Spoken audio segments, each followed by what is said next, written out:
All right, so what I'm gonna do right now is I'm gonna get straight into the e-collar. I'm gonna say, Oscar, sit. Gentle tapping. Oscar, sit. So I know that Oscar knows how to sit. He's done it for treats, but I just want him to problem solve right now. I want him to understand that tapping means sit. Oscar, sit. This is how we start getting them to problem solve. So he's thinking about it, he's moving around like, what is that? Yes! And as soon as he does, he gets that marker of, yes, you did it, good job, and then he gets a treat.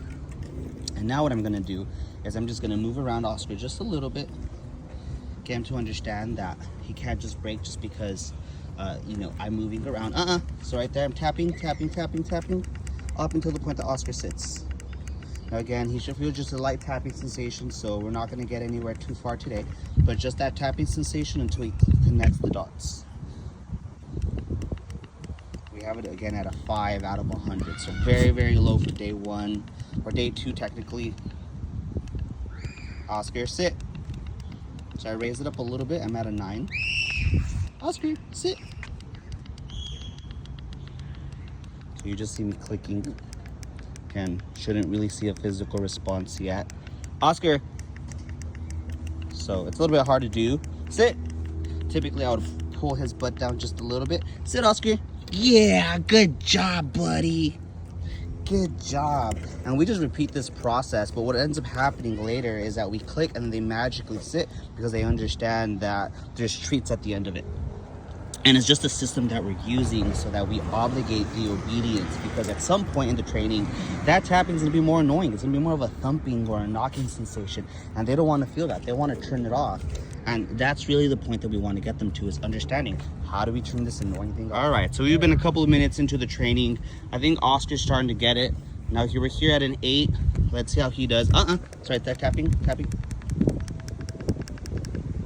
Sit. Sit, Oscar, come on, sit. He wants to go to the grass.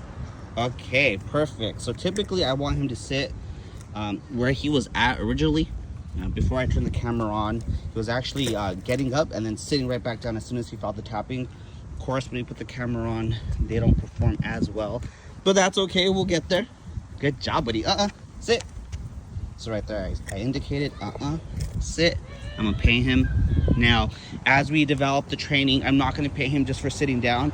I don't want him thinking that just because he breaks, he gets a treat. That's not what we're here to pay him for. We're paying here for holding the command, doing it for an extended period of time.